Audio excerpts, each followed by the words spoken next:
Right there, guys, is the twisted front mount. SEADOO Skis. This thing is absolutely amazing. Anyone looking for a front mount for their style that can handle it, like the GTX, the RXTX, the Fish Pro, and so on, this is the mount you must have, guys. It's gone through multiple research and development, testing, water testing, golf riding. We don't just test ours on rivers and lakes, guys. We test them out here where it counts. This mount is, when I'd say it's solid, it is rock solid, guys. You don't have to worry about losing your camera to some flimsy mount or using somebody else's selfie pole and extending it out, which you're not supposed to do. That's a no-no. You will lose your camera and possibly damage those screws on your ski if you do that.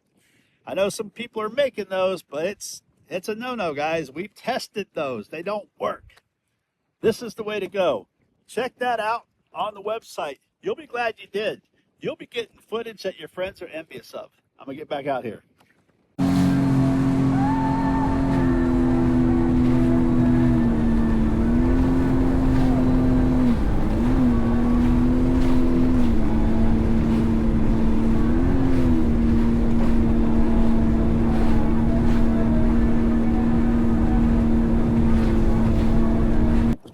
Just like that, guys. Even when it's rough out. I don't know if you can look through there with white caps out here. Our mounts perform. Get the best. Don't settle for anything less, guys. NRGcreativ.com.